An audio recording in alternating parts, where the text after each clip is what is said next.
السلام علیکم ورحمۃ اللہ وبرکاتہ۔ کیسے ہیں تمام سامعین و ناظرین؟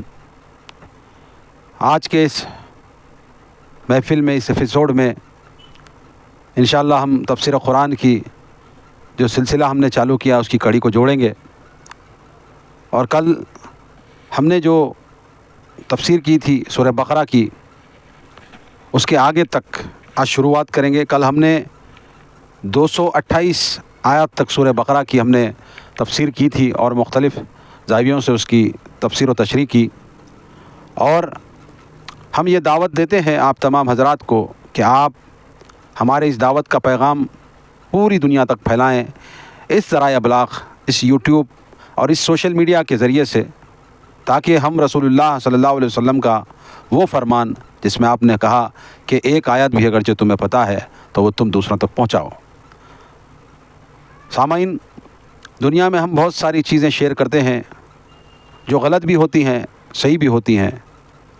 عریانیت اور ناچنا گانا اتنا زیادہ شیئر کیا جاتا ہے مسلم امت کی طرف سے، مگر جب قرآن کا موقع آتا ہے تو ہم پیچھے ہٹ جاتے ہیں۔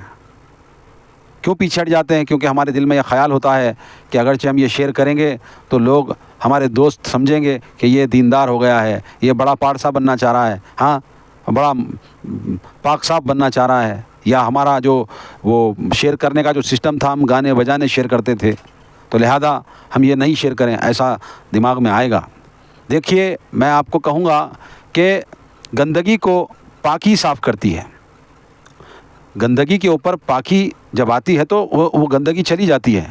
اسی طرح آگ کے اوپر جب پانی آ جاتا ہے تو آگ بجھ جاتی ہے۔ تو اسی طرح جب آپ کے جو یہ شیئرنگ سسٹم میں گندگی ہے، آپ گانے بجانے شیئر کر رہے ہیں، اگرچہ آپ اللہ کی اس کتاب کو شیئر کریں گے، اس بات کو شیئر کریں گے، تو وہ آٹومیٹک وہ تمہاری گندگی صاف ہوتی چلی جائے گی اور شیطان وہاں سے رخصت ہوگا۔ تو ہماری یہی گزارش ہے، ہمارے اس یوٹیوب چینل کو سبسکرائب کر کے ہماری اس ویڈیو کو ضرور آگے تک شیئر کریں تاکہ دنیا تک حق کا پیغام پہنچ سکے۔ تو یہ بار بار کہنے کا مقصد یہی ہے کہ ہم اللہ کے دین کو سب پہ غالب کریں گے، ہم برائیوں پر فتح پائیں گے، نیکیاں ہم عمل کریں گے، برائیوں سے روکیں گے۔ تو سامعین، ہماری اس ریکویسٹ کو نہ بھولیں، ہمارے اس یوٹیوب چینل کو ضرور سبسکرائب کریں، شیئر کریں، لائک کریں۔ تو ہم شروع کرتے ہیں آج کا درس۔ اعوذ باللہ من الشیطان الرجیم، بسم اللہ الرحمن الرحیم۔ الطلاق مرتان فامساک بمعروف او تصریح باحسان ولا یحل لکم ان تأخذوا مما آتیتموہن شیئا الا ان یخافا الا یقیما حدود اللہ فإن خفتم الا یقیما حدود اللہ فلا جناح علیہما فیما افتدت به تلک حدود اللہ فلا تعتدوها ومن یتعد حدود اللہ فاولئک هم الظالمون۔ اللہ کے نام سے جو بڑا مہربان نہایت رحم والا ہے۔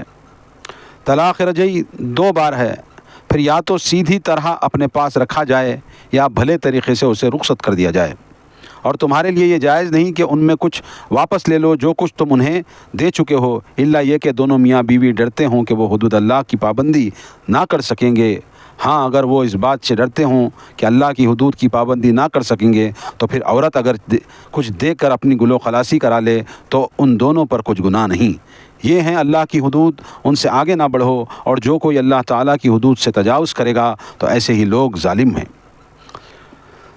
سامعین محترم، ناظرین محترم، ہم نے پچھلی دفعہ جو پچھلا ویڈیو تھا جو 228 تک ہم نے تشریح کی تھی، اس میں کچھ باتوں میں طلاق کا بھی تذکرہ آیا کہ طلاق کس طرح دیا جائے، تو اسی کا تسلسل یہاں پر اس دوسرے پارے میں اللہ تبارک و تعالیٰ نے کنٹینیو کیا ہے۔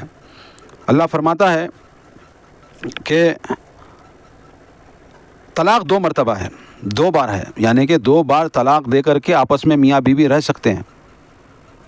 طلاق 2 دینے کے بعد رجعی طلاق رجوع کر سکتا ہے میاں اور بیوی، تیسری طلاق سے پہلے۔ مگر 3 طلاق جب ہو جائیں، جیسے ہم نے کہا تھا کہ اگرچہ کوئی طلاق دینے کا ارادہ کرے تو وہ پہلے تو باہم صلح صفائی کرا لے، دونوں فریقین جو ہے لڑکی اور لڑکے کے درمیان میں 2 لوگ بیٹھ کر کے ان کا تسویہ کرے۔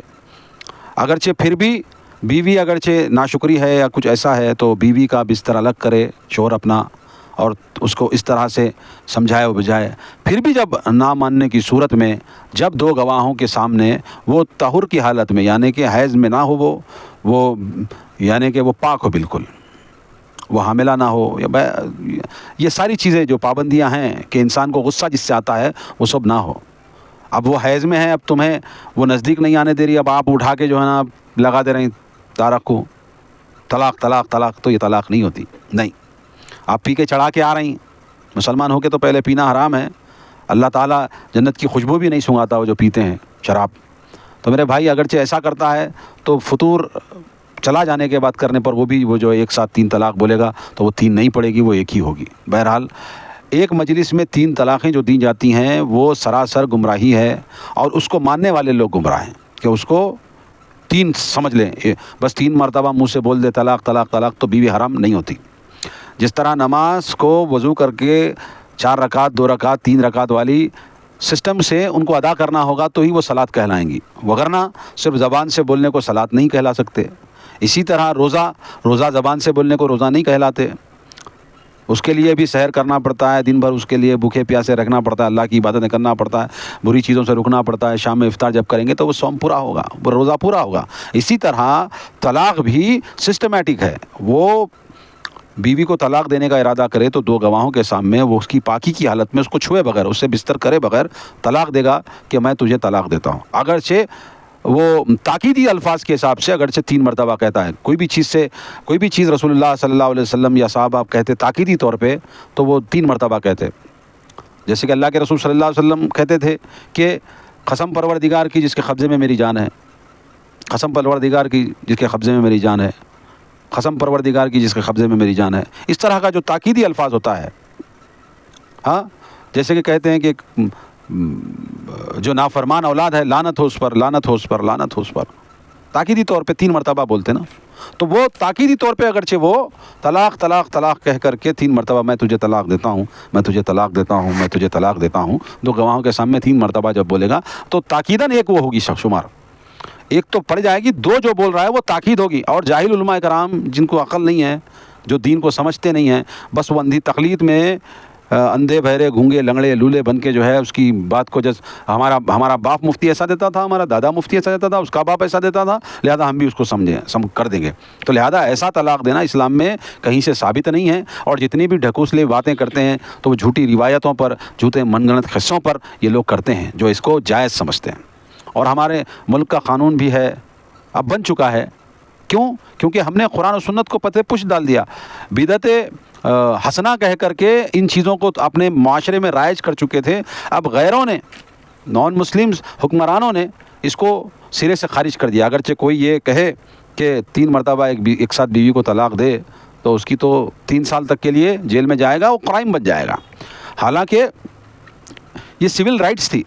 پارلیمنٹ میں بحث کے دوران, دیگر کے دوران یہ ماننا پڑا ہے, لا کمیشن کے سامنے مجبور ہو گئے کہ قرآن و سنت میں ایک مجلس میں 3 طلاقیں دینا ثابت ہی نہیں ہو پا رہا ہے, تو مجبوراً خاموش بیٹھنا پڑا اور وہ قانون بن کے امپلیمنٹ ہو گیا. یہ بات ہے. اب اگرچہ کوئی طلاق دے گا اور یہ کہے گا 3 طلاق میں دے دیا, نکل یہاں سے, وہ تو پہلے اس کو نکال کے جیل میں پھینک دیتے جو طلاق دے رہا. اب بعد میں 3 سال کے چھٹکے آنے کے بعد, اور یہ بھی بول رہا ہے کہ وہ طلاق بھی نہیں ہوتی. 3 طلاق دے کے بول دیا تو بیوی جا کے کمپلینٹ کری پولیس اسٹیشن میں یا CCS میں کہیں بھی, تو وہ طلاق تو ہوتی نہیں. البتہ شوہر کو لے جا کے پولیس والے 3 سال کے واسطے اندر ڈالیں گے, اس کی کوئی بیل نہیں ہوں گی, اور 3 سال کے بعد اس کو اپنی بیوی بنا کے رکھنا پڑے گا سزا کے طور پہ. اس طرح کی جو ہے چیزیں آ رہی ہیں. حالانکہ گورنمنٹ کا کام نہیں ہے کہ کسی جو ہے ریلیجیس میں دخل اندازی کرے کسی کی, کیونکہ right to religion fundamental rights ہے. اگرچہ کوئی اپنے شریعت پر عمل کرنا چاہ رہا ہے تو حکومت اس میں انٹرفیئر نہیں کر سکتی. یہ بھارت کے سمویدھان میں کھلے طور پر لکھا ہوا ہے کہ انسان اپنی مرضی کے مذہب پر چل سکتا ہے, اس میں کوئی دخل اندازی حکومت کی جانب سے نہیں ہوگی. مگر افسوس ہو رہا ہے کہ حکومت یہاں پر بھی انٹرفیئر کر رہی ہے. کیوں؟ بہانہ بنا کر کے کہ بھائی اتنی عورتیں ایسی ہیں, اتنی عورتوں کو طلاق دی گئی, یہ ایسے ڈیٹا بن کے جو ہے نا سامنے آنے کے بعد اب بہومت جس کی ہوگی جو چاہے گا وہ کر لے گا. بہومت کے اوپر ڈیموکریسی بہومت پر ہے نا, تو بہومت ہوگی تو لازماً اس کو ماننا پڑے گا، تو آج مان رہے ہیں۔ تو یعنی کہ میرا کہنے کا مطلب یہ ہے کہ قرآن نے کہیں پر یہ نہیں کہا کہ ایک مجلس میں ایک ساتھ 3 طلاق بولنے کو طلاق شمار نہیں کیا جاتا، وہ ایک ہی شمار کی جائے گی۔ 2 طلاق جو ایک ساتھ 3 بول رہا ہے نا، 2 طلاق تاکیداً کے الفاظ میں اگرچہ کسی نے اجازت دی ہے تو وہ تاکید کے ہے، دوسرا کچھ بھی نہیں ہے۔ پہلی طلاق ہی ہوگی، 2 اس کو تاکید کرے گی، یہ وضاحت ہے۔ اب اللہ عالم بالصواب۔ تو میرے بھائی بولنے کا مطلب یہ ہے کہ اگرچہ کوئی طلاق دینے کا ارادہ کرے تو اس طرح طلاق دے۔ اللہ تعالیٰ فرماتا ہے کہ 2 ہے طلاق، سیدھی طرح اپنے پاس 2 طلاق دینے کے بعد، یعنی کہ 2 طہر میں 2 طلاق دینے کے بعد تیسری سے پہلے رکھنا چاہے تو اپنے پاس رکھے۔ اللہ وہی کہہ رہا ہے اپنے پاس رکھا جائے یا بھلے طریقے سے رخصت کر دیا، نہیں بھائی ٹھیک ہے چلے جاؤ، کوئی بات نہیں ہے۔ تو پھر اس کے بعد عدت جو گزرے گی، اگرچہ پھر عدت کے بعد عدت کے اندر رجوع کر لیا، 3-4 مہینے جو ہے اس کے اندر رجوع کر لیا کہ بھائی نہیں آ جا، بس نہیں رہ سک رہا، تو وہ 2 طلاق رجعی کے ساتھ اب اس کے ساتھ رہ سکتی ہے بغیر نکاح کے۔ اگرچہ عدت کا وقت گزر گیا تو پھر دوبارہ سے وہ نکاح کرے گا اس کا، اور پھر دوبارہ مہر دے گا۔ کون؟ وہی مرد، وہی بیوی، وہی مرد، وہی شوہر کیا ہے طلاق 2 دیا دے کے عدت گزار دیا، تو پھر وہ قاضی صاحب کنے جا کے ایجاب و قبول ہوں گا اور اس کی علیحدہ مہر ہوں گی، یہ سسٹم ہوگا۔ اگرچہ اس کے بعد تیسری دیا تو رخصت ہو جائے گی، کوئی چانس نہیں ہے۔ تو اللہ فرماتا ہے تمہارے لیے یہ جائز نہیں کہ ان میں کچھ واپس لے لو جو کچھ تم نے دے چکے ہو، یعنی کہ جو مہر تم دیے ان کو، تو مہر واپس لینے کا کہیں بھی چانس نہیں ہے۔ الہیہ کہ دونوں میاں بیوی ڈرتے ہوں کہ وہ اللہ کی حدود کی پابندی نہ کر سکیں گے۔ ہاں اگر وہ اس بات سے ڈرتے ہوں کہ اللہ کی حدود کی پابندی نہ کر سکیں گے تو پھر عورت اگرچہ کچھ دے کر کے خلو خلاصی کر لے تو کر لے، کوئی مسئلہ نہیں ہے، ٹھیک ہے۔ یہاں پر وضاحت یہ ہے کہ زمانے جاہلیت میں کئی مرد بار بار طلاق دیتے اور اس عمل کو عورت کے لیے ذہنی اذیت کے ہتھیار کے طور پر استعمال کرتے۔ چنانچہ اللہ رب العزت نے الرحمن الرحیم نے عورت کے حقوق کا تحفظ کرتے ہوئے ایسی طلاق جس میں رجوع کرنے کا حق باقی رہتا ہے کی تعداد کو 2 تک محدود کر دیا۔ ایک کی بجائے 2 مواقع رکھنا بھی اس کی رحمت ہے، جس سے کئی خاندانوں کے دوبارہ مل بیٹھنے کے مواقع میسر آ جاتے ہیں۔ اللہ تعالیٰ نے الطلاق مرتان کہا ہے، نہ طلقتان فرمایا ہے، یعنی طلاق 2 دفعہ ہے، نہ کہ 2 طلاقیں ہیں۔ 2 دفعہ طلاق دینے میں دوبارہ مل بیٹھنے کے جتنے امکان ہیں وہ 2 طلاقوں میں نہیں ہے۔ اب دیکھیے، یعنی کہ زمانے جاہلیت میں نا طلاق کر کے جب دل میں آئے جب طلاق دیتے تھے، جب دل میں آئے جب رجوع کر لیتے تھے، کوئی سسٹم ہی نہیں تھا۔ عورت سے تنگ آتے یا عورت سے کچھ بھی، یعنی کہ عورت نہیں سن رہی یا کچھ بھی کر رہی، مان رہی نہیں چیز، تو طلاق دے دیے، بھگا دیے۔ تو یہ کوئی سسٹم نہیں تھا جہالت میں۔ اور آج بھی دیگر مذاہب میں کوئی سسٹم انصاف پر مبنی ڈائیورس کا، طلاق کا ہے ہی نہیں سوائے اسلام کے۔ یہ میرا چیلنج ہے، پورے دنیا کی کتابیں اٹھا کر کے دیکھ لو، مذاہب کے ڈائیورس کا سسٹم جتنا بہترین طریقے سے اللہ رب العزت نے اس قرآن کے اندر نازل کیا ہے، ویسی دنیا میں کوئی کتاب نازل ہی نہیں ہوئی۔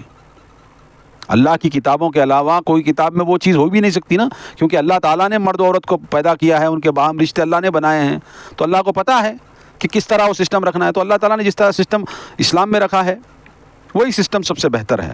انسانی بنائے ہوئے سسٹم تو ختم ہو جاتے، آج یہ انسان کی تھیوری مان لیتی، کل وہ انسان کی تھیوری غلط ثابت ہو جاتی تو چھوڑ دیتے اس کو۔ مگر یہ کائنات کے رب نے، اللہ رب العزت نے جو تھیوری بنائی ہے، جو سسٹم بنایا ہے، اس کو تبدیل کوئی نہیں کر سکتا، ٹھیک ہے۔ تو لہذا یہ طلاق 2 مرتبہ ہے کہہ کر کے اس زمانے جاہلیت کے جو سسٹم تھا، جتنی مرتبہ چاہے طلاق دے دو، جتنی مرتبہ چاہے رجوع کر لو، وہ سسٹم ختم کر کے سسٹم لگا دیا۔ عورت کو ذہنی اذیت نہیں دے سکتا تو، اے مرد تو عورت کو ذہنی اذیت نہیں دے سکتا طلاق کہہ کر کے، طلاق دے کر کے۔ صرف 2 بار ہی چانس ہے، تیسری بار دے گا تو ختم ہو جائے گی، عورت نکل جائے گی تیری نکاح سے۔ یہ سسٹم اللہ تعالیٰ نے لگا دیا۔ اب آگے یہ ہے کہ یہ یعنی کہ غلو خلاصی، عورت اگر کچھ دے کر اپنی غلو خلاصی کرا لے تو ان دونوں پر کچھ گناہ نہیں، یہ ہے اللہ کی حدود۔ یہ خلا کی صورت ہے جس میں عورت علیحدگی کی خواہاں ہوتی ہے۔ اس صورت میں اگر عورت کچھ دے دلا کر معاملہ کر لے تو کوئی حرج نہ ہوگا۔ اگر مرد کسی ایسی صورت پر راضی نہ ہو تو عدالت نکاح فسخ کر سکتی ہے۔ ان دونوں صورتوں میں عدت ایک حیض ہوگی اور طلاق بائنہ واقع ہوگی۔ گویا کہ عورت نے زر فدیہ دے کر کے خاوند سے رجوع کا حق خرید لیا ہے۔ یعنی کہ دیکھو، اب یہ اسلام ہے، اسلام میں ڈائیورس ہے، تو دوسرے مذاہب میں ڈائیورس کا حق کس کو دیا گیا ہے؟ ڈائیورس کا حق صرف مرد کو دیا گیا ہے نا۔ تو اسلام میں بھی طلاق کا حق مرد کو دیا گیا ہے، ساتھ ہی ساتھ عورت کو بھی دیا گیا ہے طلاق کا حق، یعنی وہ خلا لے سکتی ہے۔ اگرچہ نافرمان، ناہنجار شوہر مل گیا، شرابی، کبابی، 90 والا مل گیا، تو اب کیا زندگی بھر اس کو گلے کا ہار بنا کے تو نہیں رکھیں گی نا عورت؟ تو اللہ تعالیٰ نے عورتوں پر رحم کیا، اور اس شریعت میں، اس قرآن کے اندر یہ وضاحت کر دی گئی کہ عورت بھی چاہے تو اس سے اپنے آپ کو چھٹکارا دلا سکتی ہے، اس ظالم، اس جابر مرد سے جو انجانی طور پر اس کے نکاح میں آ گیا اور وہ ظلم کر رہا ہے، تو وہ بالکل پٹیشن ڈال سکتی ہے قاضی وقت کے پاس کہ میں خلا لوں گی، اس سے میرے ساتھ گزارا نہیں ہے۔ اب اس کے لیے اللہ کہہ رہا ہے کہ اگرچہ وہ مہر دیا ہے نا، اب بھئی ایک شادی کرا انہیں مہر دیا، تو تم چاہے تو مہر میں سے کچھ دے دو یا پورا مہر واپس کر دو، مزید کچھ ہے تو اور بھی دے دو، دے دلا کر کے کچھ بھی چھٹکارا پا لی عورت وہ، تو کوئی اس پہ، دونوں پہ کوئی گناہ نہیں ہے۔ اور اگرچہ تب بھی وہ شوہر نہیں چھوڑ رہا تو قاضی وقت پر جا کر کے کورٹ میں، کچہری میں وہ اپنا خلا کا پٹیشن ڈال سکتی ہے، اجازت ہے۔ ظلم سہنا نہیں ہے ماں، اماں، میری بہنوں، میری ماؤں، میری بہنوں، میرے بچیوں، ظلم سہنا نہیں ہے اسلام میں۔ اگرچہ شوہر ظالم ہے، دین کے راستے پہ نہیں چل رہا، شرابی کبابی جواڑی مل گیا ہے، تو تم اس کے ساتھ بندھے ہوئے نہیں رہنا، یہ اللہ تعالیٰ نے تمہیں اجازت دی ہے، تو لہذا اپنے آپ کو اس کے ذریعے اس سے آزاد کر سکتی ہے خلا کے طور پر۔ اور میں ان سے بھی کہوں گا کہ چھوٹی چھوٹی باتوں کو مرد کو ستا کر کے میں خلا لوں گی، ایسا نہیں۔ اللہ دیکھ رہا ہے، اللہ کیا کہہ رہا ہے کہ اگرچہ وہ حدود کی پابندی نہ کر سکیں، اللہ کی کچھ حدیں ہیں نا، اللہ حقوق دیا ہے شوہر کو بھی، بیوی کو بھی، تو یہ حدود ہیں میاں بیوی کے اندر، وہ حدود کو پامال نہ کر سکیں۔ اگرچہ وہ حدود کو پامال کر رہی ہیں تو فوراً خلا لے لو، ہاں، اگرچہ جہاں تک ہو سکے اس کو بنا کے رکھنے کی کوشش اللہ تعالیٰ نے کی ہے کہ حدود کو بنا کے رکھو میاں بیوی۔ تو ایسا ہی نہیں کہ بھئی ان بھی طلاق جیسا دیر ان میں آیا چھوڑ دے، بھئی ہم چھوڑ دے رہے ہیں تیرے کو نکو رے بابا، ایسا اس پہ بھی ظلم نہیں۔ اگرچہ کوئی زبردستی کسی کو طلاق دلوا رہا ہے تو وہ بھی طلاق نہیں ہوتی، زبردستی خلا بھی نہیں ہوتی، تو یہ باہمی رضامندی کے ساتھ یہ چیزیں ہوتی ہیں۔ طلاق کا حق شوہر کا ہے، خلا کا حق بیوی کا ہے، یہ دونوں کے حقوق اللہ تعالیٰ نے وضاحت کے ساتھ قرآن میں بیان کیے ہیں۔ اب آگے بڑھتے ہیں ہم۔ فَإِن طَلَّقَهَا فَلَا تَحِلُّ لَهُ مِن بَعْدُ حَتَّى تَنكِحَ زَوْجًا غَيْرَهُ فَإِن طَلَّقَهَا فَلَا جُنَاحَ عَلَيْهِمَا أَن يَتَرَاجَعَا إِن ظَنَّا أَن يُقِيمَا حُدُودَ اللَّهِ وَتِلْكَ حُدُودُ اللَّهِ يُبَيِّنُهَا لِقَوْمٍ يَعْلَمُونَ۔ پھر اگر مرد تیسری مرتبہ طلاق بھی دے دے تو اس کے بعد وہ عورت اس کے لیے حلال نہ رہے گی حتیٰ کہ وہ کسی دوسرے خاوند سے نکاح نہ کرے۔ ہاں، اگر دوسرا خاوند اسے طلاق دے دے تو پھر پہلا خاوند اور یہ عورت دونوں اگر یہ ذہن غالب رکھتے ہوں کہ وہ اللہ کی حدود کی پابندی کر سکیں گے تو وہ آپس میں رجوع کر سکتے ہیں اور ان پر گناہ نہ ہوگا۔ یہ ہے اللہ کی حدود جنہیں اللہ اہل علم کے لیے کھول کر بیان کرتا ہے۔ دیکھیے، میں نے کہا نا، خاوند کی تیسری طلاق کے بعد وہ عورت کے لیے حرام ہو گئی۔ اب اگر وہ دونوں خواہش کریں تو بھی نکاح کی اجازت نہیں ہے۔ میں نے کہا نا کہ ایک طلاق دے رہا ہے، 3 مہینے 4 مہینے عدت گزر جا رہی ہے، رجوع نہیں کیا تو وہ پھر خاطی نکاح پڑھائے گا اور پھر نیا مہر دیا جائے گا۔ یہ سسٹم ہے، یعنی رجوع کی گنجائش ہے۔ یہ رجعی طلاق اول، 2 طلاق کے بعد بھی رجعی طلاق کے دوم پڑے گی، پھر 3-4 مہینے اگر ڈسٹینس دیا، رجوع نہیں کرا تو پھر نکاح ہوگا۔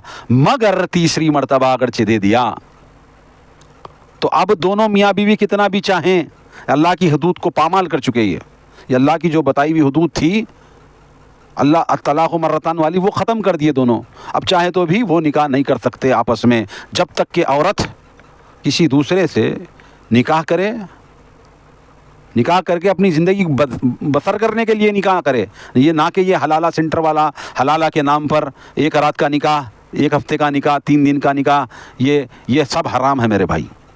جس میں مدت نکاح طے ہو وہ تمام کے تمام نکاحیں حرام ہیں، جس میں مدت طے ہو، چاہے وہ 1 گھنٹے کی ہو، 1 دن کی ہو، 1 سال کی ہو، 10 سال کی ہو، سب مدت بھی تعین ہو کہ اتنے مدت کے بعد میں چھوڑ دوں گا، طلاق دوں گا۔ یہ اگرچہ نکاح سے پہلے ارادہ ہو گیا، نکاح کے وقت ارادہ ہے تو وہ نکاح نہیں ہے، وہ زنا ہے کھلے عام، اس لیے حلالہ اسلام میں حرام ہے، ٹھیک ہے؟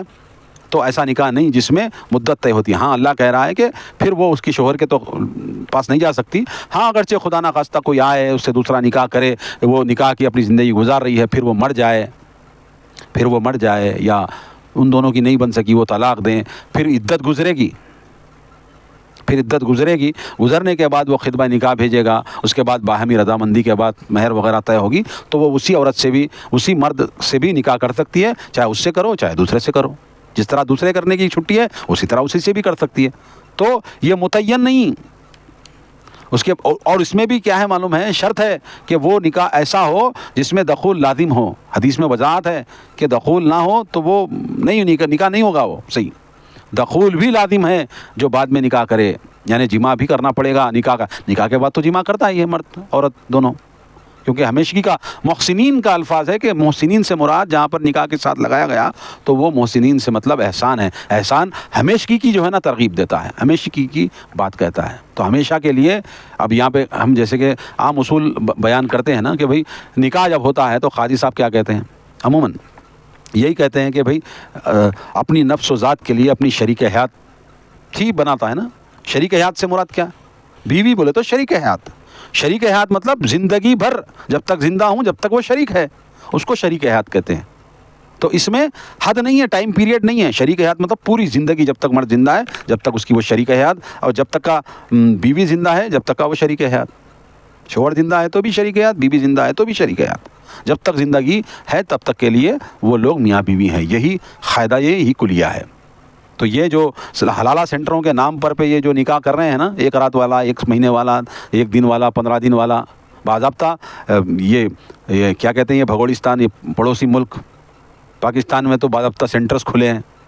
اور جتنا بیڑا غرق یہ ملک پاکستان نے کیا ہے نا اسلام کا، وہ پوری دنیا مل کے بھی اتنا بیڑا غرق نہیں کری. ہر غلط کام وہیں پہ ہوتا. اللہ ان کو ہدایت دے یا تو ان کو نیست و نابود کر دے. ہم یہی دعا کریں گے. ایسے لوگ جو اسلام کو بدنام کرتے ہیں یا ان کو ہدایت دی جائے اللہ کی طرف سے یا ان کو نیست و نابود اللہ تعالیٰ کر دے ان پاکستانیوں کو جو اسلام کے نام پر بے دینی پھیلاتے ہیں. آگے بڑھتے ہیں. اللہ فرماتا ہے کہ خاوند طلاق دے دے تو پھر پہلا نکاح خاوند کر سکتا ہے. میں نے بتا دیا وضاحت کے ساتھ. اب دیکھو یہاں پہ کیا ہے، البتہ اگر اتفاقاً اس عورت کا نکاح کسی اور شخص سے ہو جائے اور اتفاقاً دوبارہ عورت اکیلی رہ جائے چاہے خاوند کے فوت ہونے سے یا طلاق دینے سے، تو اس صورت میں پہلے خاوند سے دوبارہ نکاح ہو سکتا ہے، بشرطے کہ دونوں کو امید ہو کہ اب کی بار دونوں اللہ کی حدود کا پاس رکھ سکیں گے اور نباہ کر سکیں گے. اگر کوئی شخص محض اپنی متعلقہ بیوی کو حلال کرنے کے لیے خاطر کسی سے اس کا اس شرط پر نکاح کرائے کہ وہ جماع کے بعد اسے طلاق دے دے گا تو یہ نکاح درست نہیں. اس طرح کے نکاح سے وہ عورت پہلے شوہر کے لیے ہرگز حلال نہ ہوگی. سیدنا دیکھو یہ حدیث ہے یہاں پر صحیح ترمذی میں یہ حدیث آئی ہے کہ سیدنا جابر سے روایت ہے کہ آپ نے یعنی آپ صلی اللہ علیہ وسلم نے حلالہ نکالنے اور حلالہ نکلوانے پر لعنت فرمائی ہے. اللہ کے رسول صلی اللہ علیہ وسلم نے جو حلالہ کرتے ہیں نا اور جو کرواتے ہیں ان دونوں پہ لعنت کی ہے. لہذا حلالہ نہیں کرنا چاہیے، اللہ کے رسول نے منع کیا ہے. اب آگے بڑھتے ہیں ہم. اللہ تعالیٰ فرماتا ہے کہ وَإِذَا طَلَّقْتُمُ النِّسَاءَ فَبَلَغْنَ أَجَلَهُنَّ فَأَمْسِكُوهُنَّ بِمَعْرُوفٍ أو سرحوهن بمعروف ولا تمسكوهن ضرارا لتعتدوا ومن يفعل ذلك فقد ظلم نفسه ولا تتخذوا آيات الله هزوا واذكروا نعمة الله عليكم وما أنزل عليكم من الكتاب والحكمة يعظكم به واتقوا الله واعلموا أن الله بكل شيء عليم. دیکھیے اللہ فرماتا ہے اور جب تم عورتوں کو طلاق دے دو اور ان کی عدت پوری ہونے کو آ جائے تو پھر یا تو سیدھی طرح انہیں پاس رکھو یا پھر پہلے طریقے سے انہیں رخصت کر دو. انہیں تکلیف پہنچانے کی خاطر نہ روکے رکھو، یعنی رجوع کر کے کہ تم ان پر زیادتی کر سکو. اور جو شخص یہ کام کرے گا تو وہ اپنے آپ پر ہی ظلم کرے گا. اور اللہ تعالیٰ کے احکام کا مذاق نہ اڑاؤ اور اللہ کے اس احسان کو یاد رکھو جب اس نے تم پر کیا اور جو اس نے تم پر کتاب و حکمت نازل کی اس کے ذریعے وہ تمہیں نصیحت کرتا ہے. اور اللہ سے ڈرتے رہو اور جان لو کہ اللہ ہر چیز کو خوب جانتا ہے. دیکھو اللہ فرماتا ہے ہیلے بازی مت کرو. جیسے کہ ہیلا کرتے ہیں کہ بھئی یہ طلاق دے دیا اب وہ 3 مہینے لٹکے گی، 3 مہینے لٹکا کے رکھنا ہے، رجوع بھی نہیں کر رہا، یا رجوع کر رہا ہے تو بس خالی رجوع کر کے اس کو جانے سے روک رہا ہے. دل میں تو اس سے نباہ رکھنا نہیں ہے، جیسے بیوی بنا کر کے رکھنا نہیں ہے اور اس کو جو ہے نا تکلیف ایذا دینا ہے ہیلے حوالے کر کے. تو اللہ تعالیٰ فرماتا ہے کہ ایسا نہیں کرنا چاہیے. یعنی احکام ہیلا سازی سے ایسا مطلب نکالا جائے تو اس کے مفہوم اور روح کے معافی ہے. مثلا نکاح حلالہ کرنا یا بیک وقت 3 یا اس سے زیادہ طلاقیں دینا. آپ صلی اللہ علیہ وسلم کو جب بیک وقت 3 طلاقیں دینے کی اطلاع ملی تو آپ صلی اللہ علیہ وسلم غصے سے اٹھ کھڑے ہوئے. اور محمد بن لبیس سے روایت ہے کہ آپ صلی اللہ علیہ وسلم نے فرمایا میرے جیتے جی اللہ کی کتاب سے کھیلا جا رہا ہے. یعنی کہ اللہ کے رسول صلی اللہ علیہ وسلم کو نسائی شریف کی حدیث سے پتہ لگا کہ کسی نے ایک ساتھ 3 طلاقیں دی تو اللہ کے رسول غضبناک ہوئے. آپ غصے میں آئے اور کہا کہ میرے جیتے جی اللہ کی کتاب میں تبدیلی کر رہے ہیں اور ہیلے بہانے کر رہے ہیں، نہیں کرنے دوں گا میں۔ تو انہوں نے وضاحت کی کہ ایک مجلس کی 3 طلاقیں نہیں ہیں، ایک ساتھ 3 طلاقیں نہیں دے سکتا جب تک کہ وہ طہور اور پاک اور طہور اور پاک اور طہور اور پاک کا سسٹم نہ اپنے آپ پر لازم کرے۔ ویسے طلاق دینا نہیں ہے، اگرچہ کوئی کرا تو وہ غلط کر رہا ہے، اللہ کے رسول غصہ ہوئے اس سے۔ اسی طرح مذاق میں نکاح طلاق وغیرہ کی بات نہیں ہونا چاہیے، اگر کوئی ایسا کرے گا تو وہ لاگو ہوگا یعنی نافذ ہوگا۔ اب کوئی مذاق میں بھی بیوی کو بول دے رہا طلاق، تو مذاق میں بھی طلاق بولنا نہیں ہے، طلاق زبان پہ لانا نہیں ہے میرے بھائی، طلاق کا الفاظ نہیں لانا چاہیے۔ مذاق میں بھی اگرچہ 2 گواہوں کے سامنے طلاق بول رہا تو طلاق واقعی پڑ جاتی، طلاق اتنی بری سامن ہے، تو ایسا نہیں کرنا چاہیے۔ آگے اللہ فرماتا ہے، اور ایک حدیث ہے، سیدنا معقل بن یسار کہتے ہیں کہ میری بہن جمیلہ، یہ حضرت معقل ہیں، ان کی بہن جمیلہ کو اس کے خاوند عاصم بن عدی نے، یعنی عاصم بن عدی رضی اللہ تعالیٰ نے طلاق دی، رجوع والی طلاق دی، مگر رجوع نہ کیا حتیٰ کہ پوری عدت گزر گئی۔ یعنی کہ طلاق دینے کے بعد وہ جو 3 مہینے کا جو سسٹم ہے اس میں رجوع کرنے کی گنجائش ہے نا، تو وہ رجوع نہیں کرے، انہوں عاصم صاحب حضرت عاصم نہیں کرے جمیلہ کو، تو وہ گزر گئی عدت۔ پھر عدت گزرنے کے بعد دوبارہ نکاح کے لیے مجھے پیغام بھیجا، جبکہ مجھے اور بھی پیغام آ چکے تھے۔ میں نے غیرت اور غصے سے اسے برا بھلا کہا اور انکار کیا اور قسم کھا لی کہ اب نکاح نہ ہونے دوں گا۔ اس وقت اللہ تعالیٰ نے یہ آیت نازل فرمائی اور میں نے اس حکم کے آگے سر تسلیم خم کر دیا اور قسم کا کفارہ ادا کر دیا۔ صحیح بخاری کے اندر ہے، یعنی کہ حضرت جمیلہ جو ہیں وہ حضرت معقل کی بہن ہیں، ہاں، تو حضرت عاصم نے ان کو رجعی طلاق دی تھی، اور عدت گزرنے کے بعد انہوں نے پھر جو ہے نکاح کا پیغام دیا، یعنی کہ اب میں ہوگا، اب میرے کو رجوع کرنے کا چانس ہے نا، تو میں نکاح کرنا چاہتا ہوں۔ تو وہ غصے میں آ کر کے حضرت معقل نے منع کر دیا۔ تو جب یہ آیت نازل ہوئی ہے وضاحت کے ساتھ، کیا وضاحت کے ساتھ نازل ہوئی؟ یہی میں جو آگے آپ کو پڑھ کے سنایا ہوں۔ اللہ تعالیٰ فرماتا ہے، وَإِذَا طَلَّقْتُمُ النِّسَاءَ فَبَلَغْنَ أَجَلَهُنَّ فَلَا تَعْضُلُوهُنَّ أَن يَنكِحْنَ أَزْوَاجَهُنَّ إِذَا تَرَاضَوْا بَيْنَهُم بِالْمَعْرُوفِ ذَلِكَ يُوعَظُ بِهِ مَن كَانَ مِنكُمْ يُؤْمِنُ بِاللَّهِ وَالْيَوْمِ الْآخِرِ ذَلِكُمْ أَزْكَىٰ لَكُمْ وَأَطْهَرُ وَاللَّهُ يَعْلَمُ وَأَنتُمْ لَا تَعْلَمُونَ۔ نیز جب عورتوں کو طلاق دو اور وہ اپنی عدت کو پہنچ جائیں تو انہیں اپنے پہلے خاوندوں سے نکاح کرنے سے نہ روکو، جبکہ وہ معروف طریقے سے آپس میں نکاح کرنے پر راضی ہوں۔ جو کوئی تم میں سے اللہ پر اور آخرت کے دن پر ایمان رکھتا ہے اسے اسی بات کی نصیحت کی جاتی ہے، یہی تمہارے لیے شائستہ اور پاکیزہ طریقہ ہے، اور اپنے احکام کی حکمت اللہ ہی جانتا ہے، تم نہیں جانتے۔ دیکھو یہاں حضرت معقل نے حضرت جمیلہ کے بارے میں کہا کہ عدت گزر گئی دونوں کی، عاصم نے طلاق دی رجعی طلاق، تو رجوع کا وقت گزرنے کے بعد پیغام نکاح بھیجے، تو اللہ تعالیٰ نے کہا کہ اگرچہ تم غصے کے مارے ان سے روک رہے ہو کہ میں نہیں کروں گا نکاح یا اپنی بہن کو نہیں دوں گا، تو یہ غلط بات ہے۔ نہیں، اگرچہ وہ دونوں آپس میں کرنا چاہ رہے ہیں رجعی طلاق کے بعد تو کر سکتا ہے، تم نہ روکو ان کو۔ اللہ کے رسول یہی بتا رہے ہیں، اللہ تعالیٰ یہی نازل کیا ہے قرآن مجید کے اندر۔ واضح رہے کہ جمیلہ عاصم ہی کی سے نکاح چاہتی تھیں، اس حدیث سے کچھ اور باتیں معلوم ہوتی ہیں، یعنی کہ جمیلہ کے دل میں عاصم رضی اللہ تعالیٰ سے نکاح کرنا تھا مدت وقت میں، وہ رجوع کرنے کا کس کو ہے؟ شوہر چاہے تو رجوع کر سکتا ہے، حالانکہ بیوی چاہ رہی ہے کہ وہ رجوع کر لے، میں جلدی چلی جاؤں گی، مگر وہ وقت گزر گیا، خیر کیسا بھی گزر گا، مگر وقت گزرنے کے بعد جب پیغام نکاح بھیجے تو ان کا بھائی معقل راضی نہیں ہوا، تو اس وجہ سے اللہ تعالیٰ نے یہ آیت نازل کی۔ اب دیکھیں وضاحت کے طور پر یہ ہے کہ ولی کے بغیر نکاح درست نہیں، یہ دوسری کئی احادیث سے بھی ثابت ہے، یعنی کہ جو لڑکی کا باپ ہو، بھائی ہو، ہاں بیٹا ہو، جو اس کا ولی بنے گا، وہ عورت کا اس کا ذمہ دار رہے گا، محرم، تو وہ اس کے بغیر نکاح باطل ہے، نہیں کر سکتے، اور دوسری حدیثوں میں بھی وضاحت ہے، بغیر ولی کے نکاح نہیں ہوتا میرے بھائی۔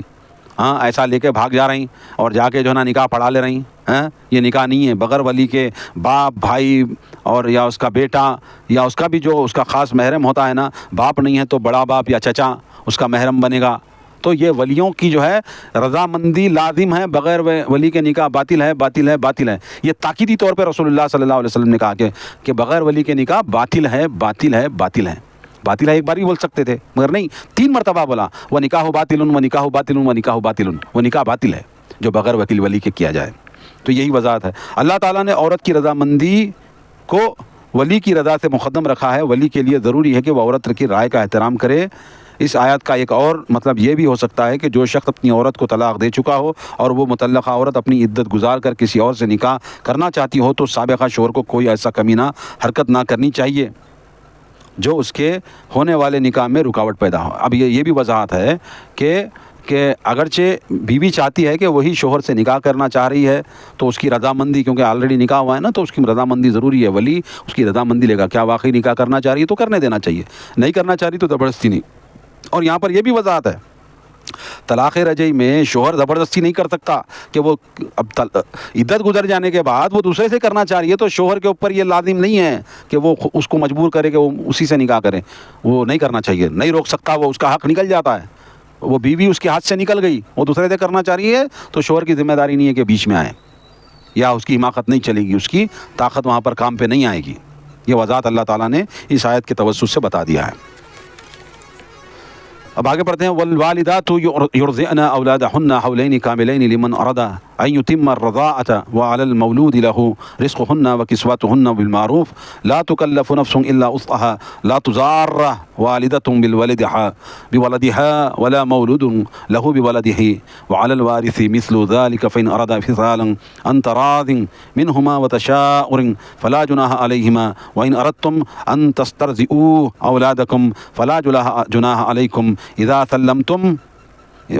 سلمتم ما آتيتم بالمعروف واتقوا الله واعلموا ان الله بما تعملون بصیر. دیکھیے، جو باپ یہ چاہتا ہے کہ اس کا بچہ پوری مدت دودھ پیے تو مائیں اپنے بچوں کو پورے 2 سال دودھ پلائیں، اور ماں بچے کے کھانے اور کپڑے کی ذمہ داری اسے یعنی باپ پر ہے، وہ یہ خرچ معروف طریقے سے دے، مگر کسی پر اس کی وسعت سے زیادہ بار نہ ڈالا جائے گا. نہ تو والدہ کو اس کے بچے کی وجہ سے تکلیف دی جائے اور نہ باپ کو بچے کی وجہ سے. باپ مر جائے تو یہی ذمہ داری وارث پر ہے، اور اگر وہ باہمی رضامندی اور مشورے سے دودھ چھڑانا چاہیں تو ان پر کچھ گناہ نہیں، اور اگر تم اپنی اولاد کو کسی سے دودھ پلوانا چاہو تو بھی کوئی حرج نہیں، جبکہ تم دائیا کو دستور کے مطابق اس کا معاوضہ دے دو جو تم نے طے کیا ہے، اور اللہ سے ڈرتے رہو اور جان لو کہ جو کچھ بھی تم کرتے ہو اللہ اسے خوب دیکھ رہا ہے. دیکھیے، اب یہاں پر وضاحت میں یہ بات کر دوں کہ اللہ تبارک و تعالیٰ نے ان آیاتوں میں مدت رضاعت کا تعین کر رہا ہے، یعنی کہ دودھ کب تک پلایا جائے. بھائی دودھ جو ہے شوہر کی رضامندی پر، اگرچہ شوہر چاہتا ہے، یعنی کہ جو یہاں پر ماں کا نہیں ہے تذکرہ، یعنی کہ ماں کی مرضی سے دودھ نہیں پلایا جائے گا. یہاں پر رضامندی ہے. جو باپ یہ چاہتا ہے کہ اس کا بچہ پوری مدت دودھ پیے تو مائیں اپنے بچوں کو پورے 2 سال دودھ پلائیں.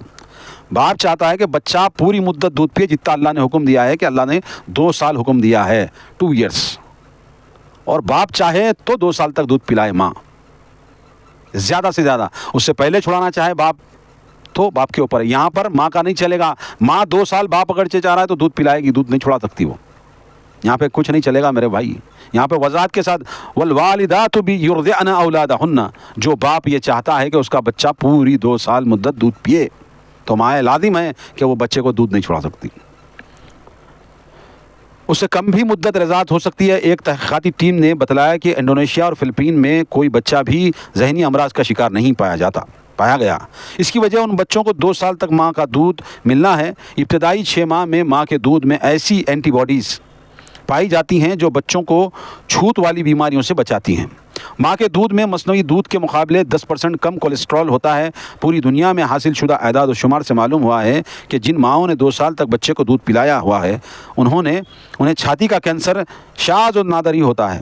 دودھ پلانے والی ماؤں کا جگر پوری استعداد سے کام کر رہا ہوتا ہے. اسی طرح عام ہارمونز بھی سارے اعمال مناسب انداز میں انجام دیتے ہیں، لہذا ماں کی تفسیاتی حالت بھی بہت اچھی ہوتی ہے. دیکھیے، پہلا سینٹنس یہ ہے کہ جب 2 سال دودھ پلانے کی جو ریسرچ ہوئی تو انڈونیشیا اور فلپائن، یہ 2 بڑے ملک ہیں، اور انڈونیشیا تو مسلمانوں کا اکثریتی ملک ہے. انڈونیشیا اور فلپائن میں یہاں کی مائیں جو ہے بچوں کو پورے 2 سال دودھ پلاتی. تو بچوں کا جب ٹیسٹ ہوا تو ان کا ذہنی جو توازن ہے وہ خراب نہیں نکلا، یعنی کہ کوئی بھی دماغی طور پہ مفلوج نہیں تھا، کوئی بھی دماغی طور پہ پاگل پنے کا جو ہے اثر اس کو نہیں تھا، یعنی کہ بالکل فٹ تھا. اور 6 ماہ میں جو 6 ماہ کنٹینیو 6 ماہ ماں چھاتی سے لگا کر کے دودھ پلاتی ہے نا، تو ماں کی چھاتی کے دودھ میں اینٹی باڈیز ہوتی ہے. بہت ساری جو چھوت کی بیماری ہے، جو بڑے بیماریاں ہیں، بچے کو نہیں آتے. 6 ماہ کے اندر کا دودھ ہے وہ بچے کو جو ہے سیف رکھتے ہیں. ٹھیک ہے.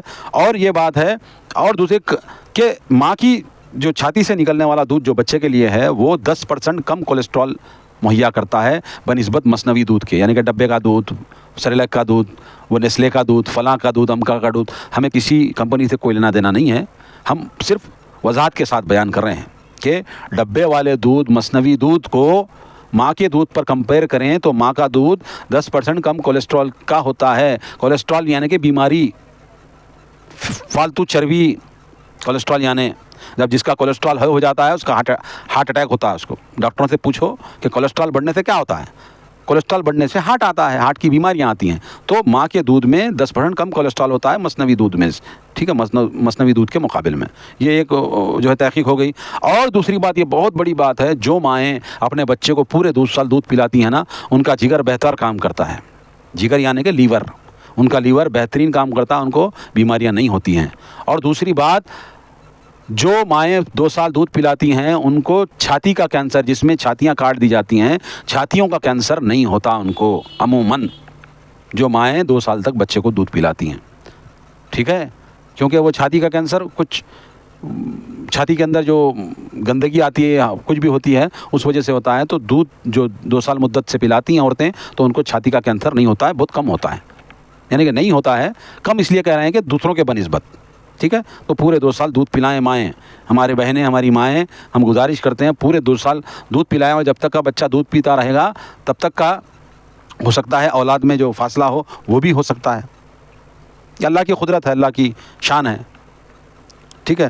اور آگے اور جو ہے اس کے ہی ذیل میں یہی آیت کے تناظر میں، باپ پر شیرخوار کی ماں کے کپڑے اور کھانے کی ذمہ داری ہے، اگرچہ مطلقہ عورت کی عدت گزر بھی چکی ہو، مگر اس کے بچے کو دودھ پلانے کی وجہ سے باپ کو بچے کی ماں کے اخراجات برداشت کرنے ہوں گے۔ اس بچے کی وجہ سے ماں کو تکلیف پہنچانا یہ ہے کہ دودھ تو اس سے پلوایا جائے مگر کما حقوق اخراجات نہ اٹھائے جائیں، یا ممتا کی ماری سے بچے چھین کر کسی اور کو دودھ پلانے کو کہا جائے، یا ماں کو زبردستی دودھ پلانے پر مجبور کیا جائے، یعنی والد کو اس کی استطاعت سے زیادہ اخراجات ادا کرنے پر مجبور نہ کیا جائے، یا ماں صرف تنگ کرنے کے لیے بچے کو دودھ پلانے سے انکار نہ کرے۔ باپ کے فوت ہونے کی صورت میں یہی ذمہ داری ورثہ پر ہوگی، ٹھیک ہے۔ یعنی کہ یہاں پر یہ وضاحت ہے ذیل میں کہ باپ جو ہے وہ ماں کا، وہ بچے کا، وہ دودھ پلانے والی اگرچہ دائیا ہے تو دائیا کا پورا خرچہ، پوری ذمہ داری اسی پر ہے۔ اب کوئی طلاق دے رہا ہے، کوئی طلاق دے دیا، بچہ ہو گیا،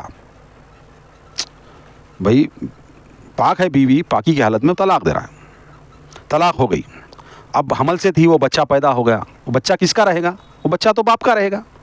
تو وہ بچہ پیدا ہونے کے بعد اگرچہ وہ دودھ اسی کو پلائے گا، ایسا نہیں کرے گا کہ وہ جو ہے اس کے اخراجات نہ، جب تک وہ بچہ دودھ پیے گا وہ ماں کا اخراجات اس کے نکاح سے نکل جانے کے باوجود وہ باپ ادا کرے گا بچے کا، حالانکہ اس کے نکاح میں نہیں ہے، مگر بچے سے وہ ممتا کا رشتہ ہے، تو بچہ ماں کا دودھ پیے گا پورے 2 سال۔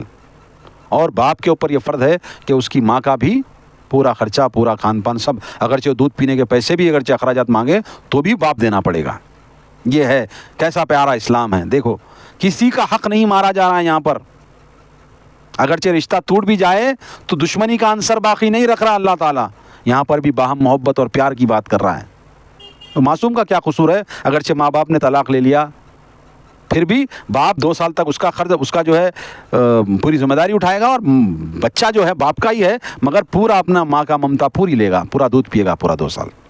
اگرچہ ماں نہ ہو، کوئی دوسری دائیا ہو تو دائیا کو بھی باہم طے کر لیں کہ اس کے پیسے کتنے لے گی 2 سال دودھ پلانے کے، جتنا بھی مدت دودھ پلانے، اس کے پیسے باپ دے گا۔ اگرچہ باپ مر جائے تو باپ کے ورثہ جو ہے، یعنی کہ بھائی ہیں، اس کا باپ ہے، جو میت کے جو ہے یعنی کہ باپ کے جو رشتہ دار ہیں، جو ورثہ ہیں، جو اس کی پراپرٹی ہے، جو وراثت ہے، اس سے ادا ہوگی، وہ دے گا، ٹھیک ہے۔ تو یہ وضاحت کے ساتھ اللہ تبارک و تعالیٰ نے بیان کیا ہے۔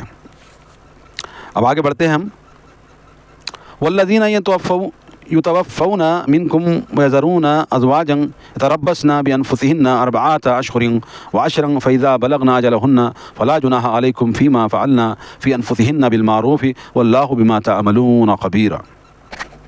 اور تم میں سے جو لوگ فوت ہو جائیں اور ان کی بیویاں زندہ ہوں تو ایسی بیوائیں 4 ماہ 10 دن انتظار کریں، پھر جب ان کی عدت پوری ہو جائے تو تم پر اس بات کا کچھ گناہ نہیں کہ اپنے حق میں جو کچھ وہ معروف طریقے سے کریں، اور جو کچھ تم کرتے ہو اللہ اس سے خبردار ہے۔ دیکھو یہاں پر بیواؤں کے بارے میں بھی اللہ نے نصیحت کی ہے. کیا نصیحت کی ہے؟ بیوہ کے لیے عدت 4 ماہ 10 دن ہے، مگر حاملہ کے لیے وضع حمل ہے. اس دوران سوگ منانے کا حکم ہے. اس مدت کے گزرنے کے بعد اسے اپنے نکاح کے معاملے میں اختیار ہے. اس مدت میں انہیں خاوند کے گھر سے نکلنے سے منع کیا گیا تھا، مگر بعد میں میراث کا مفصل حکم نازل ہوا اور انہیں معروف طریقے سے کہیں اور نکلنے کی اجازت دے دی گئی. سورۃ النساء میں اور البقرہ میں یہ وضاحت ہے. نکاح کی بات چیت کرنا، زیب و زینت و آرائش کرنا، خوشبو لگانا، مقام عدت سے کہیں اور چلے جانا، نکاح کر لینا وغیرہ جو کچھ وہ اپنے لیے بہتر و مناسب سمجھیں جائز ہے. اس سے معلوم ہوا کہ بیوہ کے عقد ثانی کو نہ برا سمجھنا چاہیے اور نہ ہی اس میں رکاوٹ ڈالنی چاہیے. کیا سمجھے آپ لوگ؟ اگرچہ کوئی شوہر مر جائے، بیوی بیوہ ہو گئی، تو اس کی مدت جو ہے 4 مہینے 10 دن ہے. اگرچہ وہ پیٹ سے ہے، پریگننٹ ہے، حمل والی ہیں، تو اس کا وضع حمل یعنی کہ بچہ پیدا ہونا اس کی عدت ہے. یعنی کہ کل شوہر مرا، آج بچہ پیدا ہو گیا تو اس کا عدت نہیں رہے گی. حمل جو ہے اس کی عدت مکمل کر دے گا. بچہ پیدا ہونا ہی عدت ہے. اب وہ اس کے بعد حیض کے دن، نفاس کے دن پورے کر کے وہ چاہے تو دوسرے سے نکاح کر سکتی ہے. ٹھیک ہے. تو اور یہ ایک بات یہاں پر یہ ہے کہ اگرچہ وہ شروع اسلام میں تو اس چیز کو منع کیا گیا تھا کہ وہ جو ہے عدت کے دوران نہ نکلے باہر، مگر بعد میں جو ہے اللہ نے چھوٹ دی ان کو، عورتوں کو بھی، کہ وہ چاہے تو باہر نکل سکتی ہیں، قید نہ کیا جائے. تو یہاں پر یہ بات وضاحت کے ساتھ ہے کہ بھئی شوہر مر گیا اور اب وہ بیوہ ہے، ایک آدھ بچہ ہے، تو اب ماں باپ جو ہے نا اس کی پراپرٹی کے لیے خاطر جو ہے اس کو نکاح نہیں کرتے، دوسرا اس لڑکی کا دوسرا نکاح نہیں کرتے کہ بھئی پراپرٹی ہاتھ سے نہ نکل جائے. نہیں کرنا چاہیے ایسا. بھائی شوہر کے حق میں جو اس کا حصہ بنتا ہے بیوی کا، وہ اپنا حق لے سکتی ہے، یہ تو وراثت ہے. مگر تم کون ہوتے ہو اس کو نکاح سے روکنے؟ جیسے کہ لڑکی کا باپ ہے، شوہر مر جائے تو اس کو جو ہے روک کے رکھتے ہیں، پراپرٹی چلے جاتی، پراپرٹی اس کی بلڈنگ ہے تو اس کے ورثہ ہیں، ماں اور باپ بھی وارث بنتے، بیوی بچے بھی وارث بنتے. تو کیا ہوتا ہمارے معاشرے کے اندر کیا ہے کہ وہ اس کو دوسری شادی نہیں کرنے دیتے. جوان رہتی ہے 20 22 25 سال میں، خدا نہ خواستہ کسی کا شوہر مر جائے تو اس کو دوسرا نکاح کرنے نہیں دیتے، اس کو روکے رکھتے، وہ پراپرٹی کی غرض سے. ایسا نہیں کرنا چاہیے. اللہ نے یہاں پر منع کیا ہے. کیا کہا ہے؟ ان کو مت روکو نکاح کرنے سے. میرے بھائیوں، پراپرٹی یہ ریزہ ہونے والی ہے، اس کی کوئی حقیقت نہیں ہے، مگر تمہارے اعمال ہمارے اعمال یہی باقی رہنے والے ہیں، یہی آگے آنے والے ہیں. تو میں یہ کہتا ہوں کہ ایسی چیز نہیں کرنا چاہیے. لڑکیوں کو روکے نہ رکھو اور بیواؤں کی شادی کرو. معاشرے کے اندر جو ہے بیوہ ہو گئی تو بس اس کے اوپر ساری دنیا کی نظر بد. اس کا کوئی خاندان کے اندر اس کا یہ نہیں کرتا کہ اس کی شادی کرے، اس کا گھر بسانے کی کوشش کرے.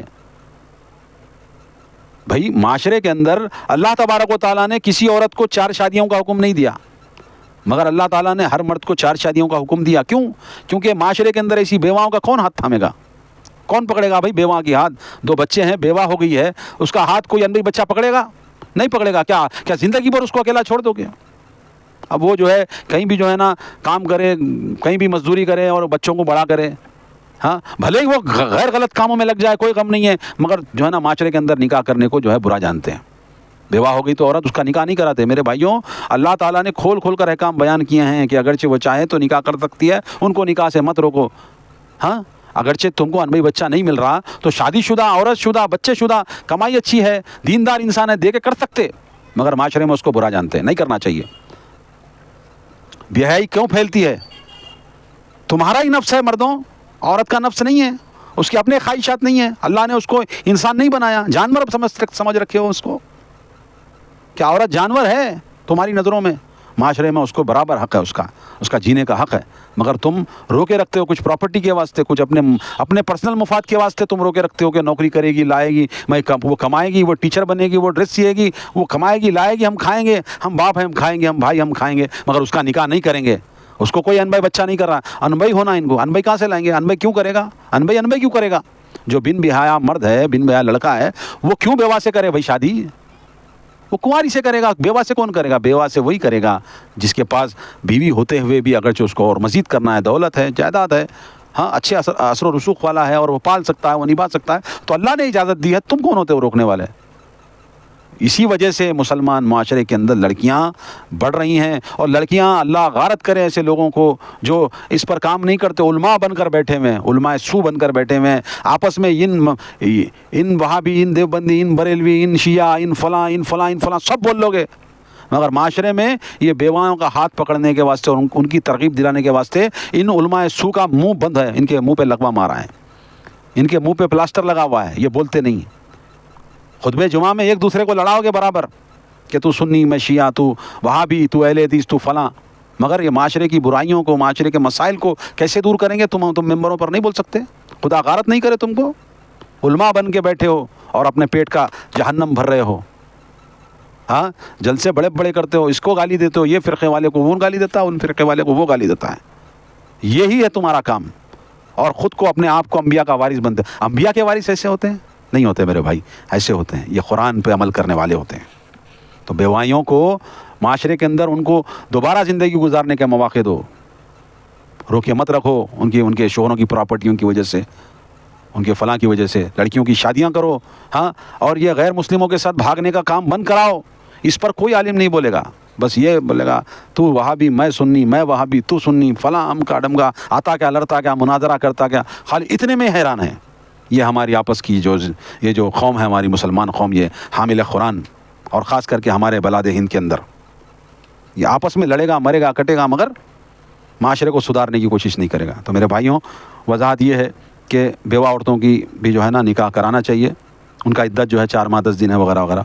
اب آگے ہم بڑھتے ہیں، اللہ فرماتا ہے ولا جناح علیکم فیما عرضتم به من خطبۃ النساء او کنتم فی انفسکم عالم اللہ انکم ستذکرونہن ولکن لا توعدونہن سرا الا ان تقولوا قولا معروفا ولا تعزموا عقدۃ النکاح حتى یبلغ الکتاب اجلہ واعلموا ان اللہ یعلم ما فی انفسکم فاحذروہ واعلموا ان اللہ غفور رحیم۔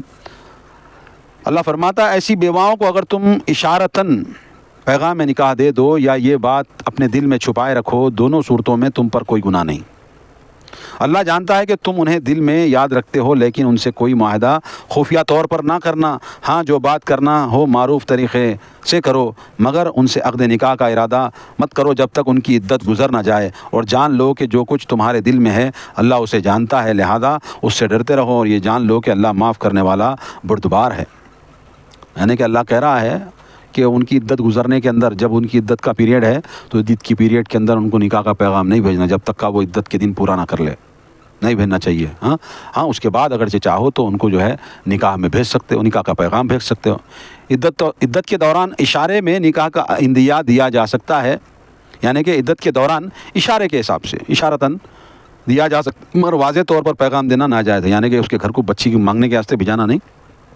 اشارتاً کسی کو بول سکتے کہ میرا ارادہ ہے، انہیں بیوہ ہو گئی نا تو میں اس سے نکاح کرنا چاہتا ہوں، ایسا کسی کے سامنے، اپنے گھر والوں کے سامنے، اپنی بیوی کے سامنے، اپنی بہن کے سامنے، اپنے رشتہ دار کے سامنے ایسا بول سکتا ہے، مگر خطبہ نکاح اس کے گھر کو نہیں بھیجے گا جب تک عدت نہ گزری، یہ اللہ کا حکم ہے، ٹھیک ہے۔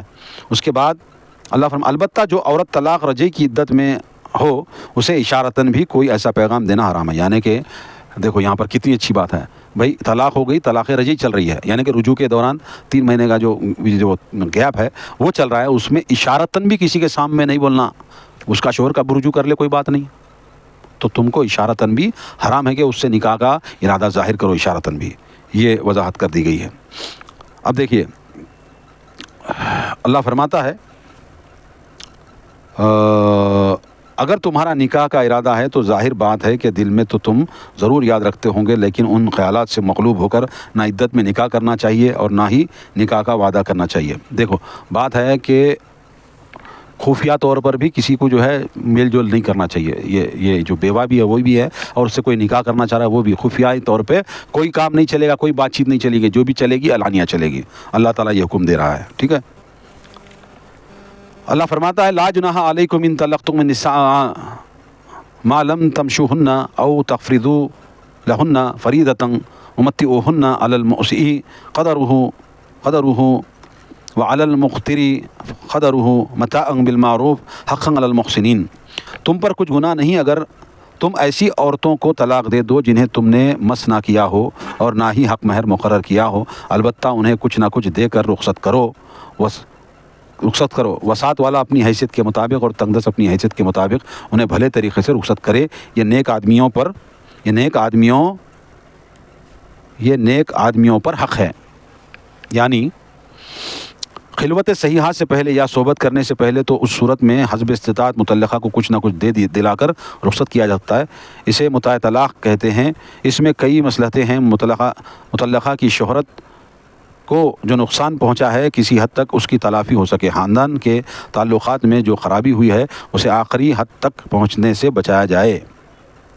یعنی کہ یہ کیسے نکاح کے بارے میں ہے کہ تم پر کچھ گناہ نہیں اگر تم ایسی عورت کو طلاق دے دو جنہیں تم نے مسنا کیا. یعنی کہ نکاح ہو گیا ہے بھائی, نکاح ہو گیا مگر خلوت نہیں ہوئی, یعنی کہ دخول نہیں ہوا, تو تم پر کچھ گناہ نہیں, ان کو جو ہے تم طلاق دے سکتے. ہاں, یہ اجازت دے دی جا رہی ہے. نہ ہی حق مہر مقرر کیا ہو, البتہ انہیں کچھ نہ کچھ دے کر رخصت کرو. یعنی کہ تم ان کو چھیے بھی نہیں, نہ ہی ان کو حق مہر کوئی طے کرے کہ بھائی میں اتنا حق مہر دوں گا, ایسا بھی طے نہیں ہوا. تو کچھ نہ کچھ دے کر کے ان کو رخصت کر سکتے, کوئی اس میں تمہیں مذائقہ نہیں ہے.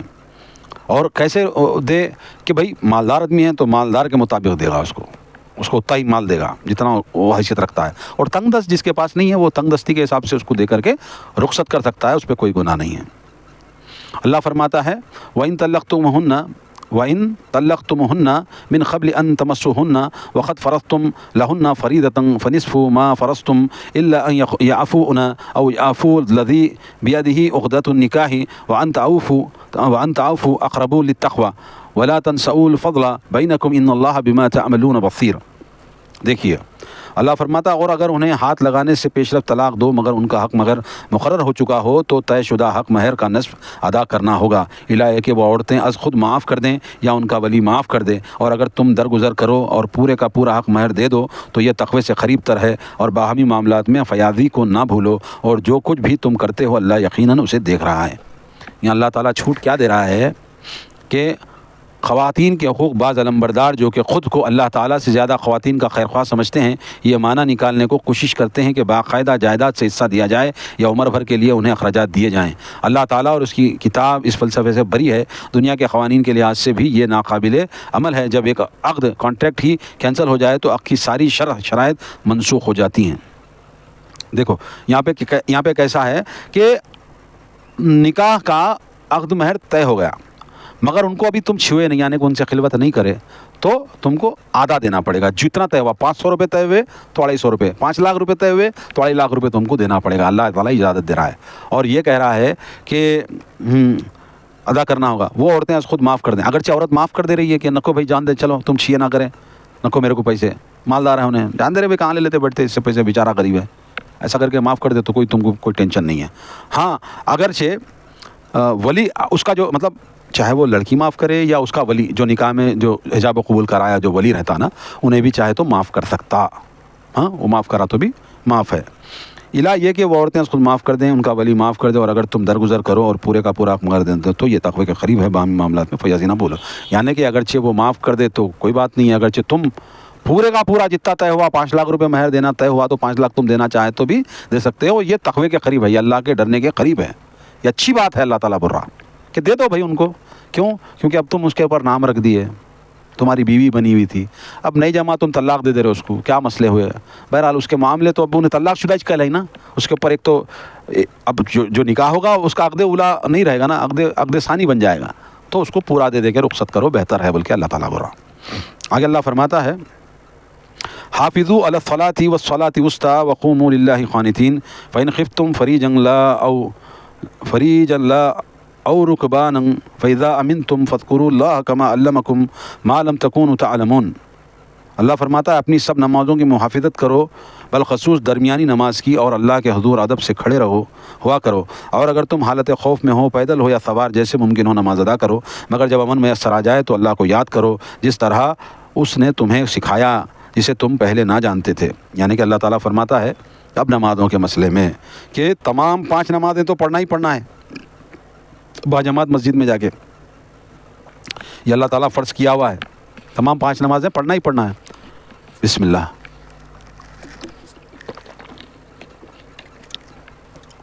5 نمازیں پڑھنا ہی پڑھنا ہے, خصوصاً بیچ کی نماز یعنی عصر کی نماز ہوتی ہے، وہ بیچ کی نماز پڑھنا لازم ہے۔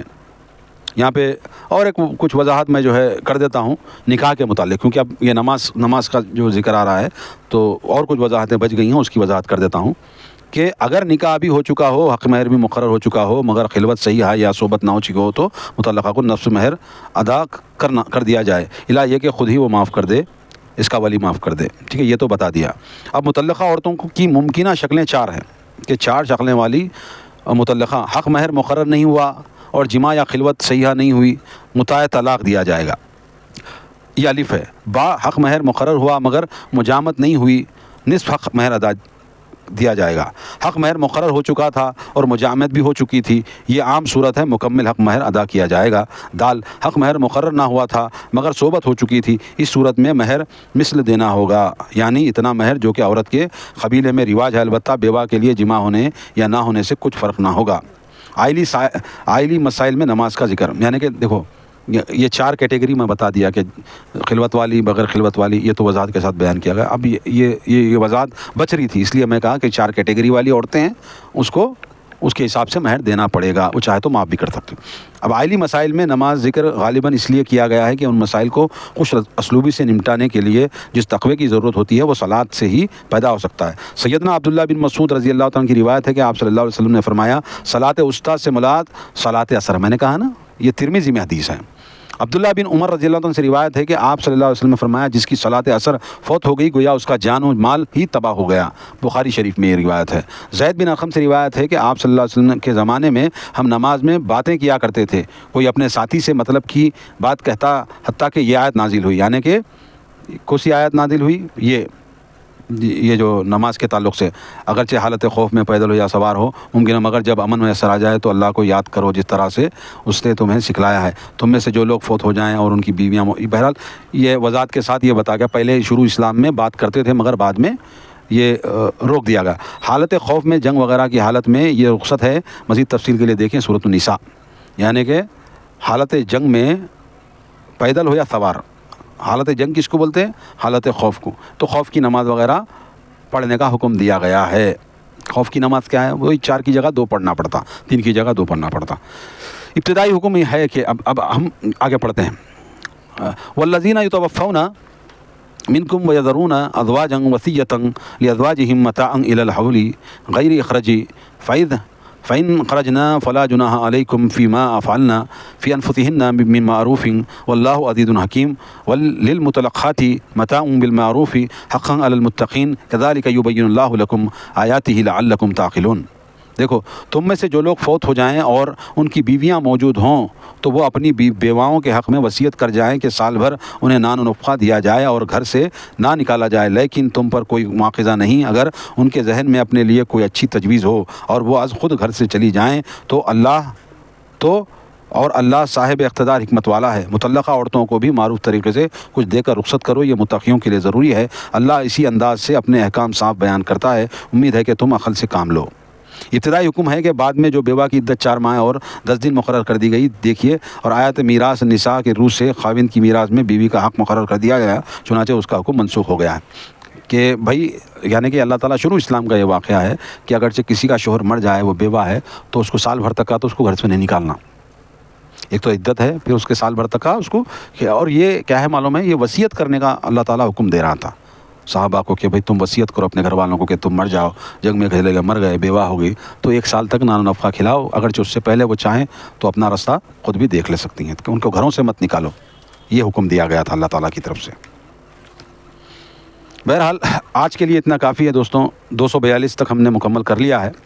آج بہت بہترین طریقے سے نکاح کے مسائل اور طلاق کے مسائل پر بہت ساری گفتگو آئی ہے، بہت ساری تفسیر آئی ہے، اور بھی مزید آگے ہم ایڈیشن میں ایڈ کرتے جائیں گے، اور جب جہاں جہاں طلاق اور یہ نکاح کا ذکر آئے گا تو ہم ضرور بیان کریں گے آپ کے سامنے۔ میں یہی چاہ رہا ہوں، میں یہی کہہ رہا ہوں کہ بھائی، یہ جو معاشرہ ہے نا، یہ معاشرہ ختم ہوگا کہ یہ اللہ کی کتاب، یہ اللہ تعالیٰ نے جو رسول اللہ صلی اللہ علیہ وسلم پر نازل کیا ہے، یہ کتاب کو جب تک اپنے آپ پر اپلائی نہیں کریں گے، ہمارا معاشرہ سدھر نہیں سکتا۔ ہمارے معاشرے میں یہ کتاب لازم ہے، اللہ اور اس کے رسول کی سنتیں، اللہ کا فرمان، رسول کی سنتیں عام کرنے چاہیے۔ ہم یہ جو کام کر رہے ہیں اللہ کے دین کو پہنچانے کے، اللہ کی کتاب کو پہنچانے کی، آپ ہماری مدد کریں، اللہ فرماتا ہے کہ آپس میں ایک دوسرے کی مدد کرو نیکی کے کام میں، تو نیکی کا کام ہے نا بھائی. تو ہم یہ جو آپ لوگوں کے لیے، پوری دنیا کے لیے ہم ریکارڈ کرا رہے ہیں، یہ تفسیر کر رہے ہیں کہ اور موٹی زبان میں، کھڑی زبان میں، جو عام زبان ہمارے لوگوں میں بولی جاتی ہے، اس میں ہم سمجھانے کی کوشش کر رہے ہیں کہ اللہ تعالیٰ نے کیا احکام دیے ہیں. تو میرے بھائی، ہم یہی گزارش کر رہے ہیں کہ ہمارے اس چینل کو سبسکرائب کریں، زیادہ سے زیادہ لوگوں تک یہ بات کو شیئر کریں، اور یہ چنندہ مسائل جو اللہ تعالیٰ نے ہمارے لیے نازل کیے ہیں ہم دوسروں تک پہنچائیں، دوسروں خود بھی سمجھیں، دوسروں کو بھی سمجھائیں. یہی دعوت کے ساتھ میں آپ لوگوں سے اجازت چاہتا ہوں. اگلی ویڈیو تک ہمیں اجازت دیں. جب تک کے لیے السلام علیکم ورحمۃ اللہ وبرکاتہ.